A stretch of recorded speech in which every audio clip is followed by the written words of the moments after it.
नमस्कार। उन सभी कारीगरों के लिए एक बहुत बड़ी खबर है जिनके पास हुनर और अनुभव तो है, लेकिन वो अपने काम को एक औपचारिक पहचान देना चाहते हैं।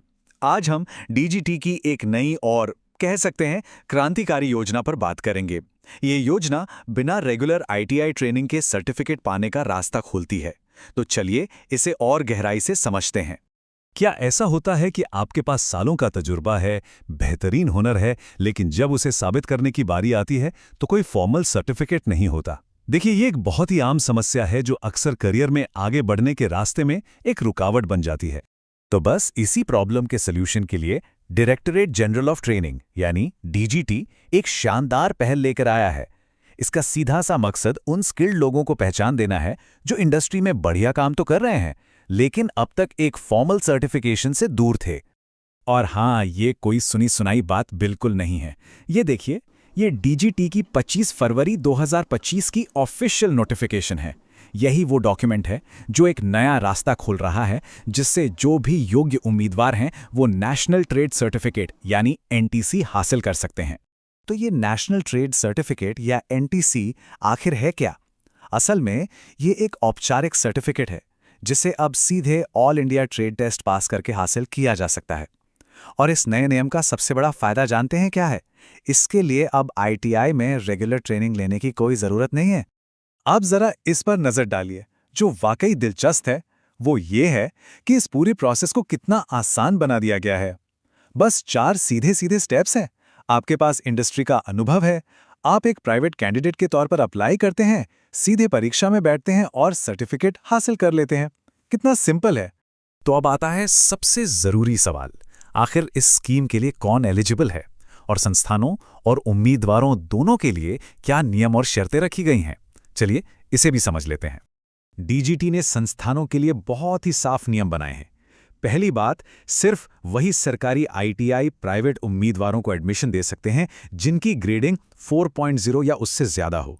दूसरी, उनके पास उस ट्रेड के लिए वैलिड मान्यता हो। और सबसे जरूरी बात, एडमिशन सिर्फ और सिर्फ खाली बची सीटों पर ही दिया जाएगा। यहां एक और जरूरी नियम है सीटों की संख्या को लेकर। देखिए, डीजीटी की जो कैटेगरी 1, 3 और 4 है ना, उसके तहत प्राइवेट उम्मीदवारों के लिए एडमिशन की जो ऊपरी सीमा है वो कुल खाली सीटों का सिर्फ 10% ही होगी। ऐसा इसलिए ताकि जो रेगुलर ट्रेनी है उनके मौके प्रभावित ना हों। लेकिन हाँ, इस 10% वाले नियम में एक बहुत महत्वपूर्ण छूट भी है। जो उम्मीदवार डीजीटी की बताई गई कैटेगरी डी के तहत आते हैं उन पर ये सीटों की लिमिट लागू नहीं होगी। ये एक बहुत जरूरी जानकारी है, इसे ध्यान में रखना चाहिए।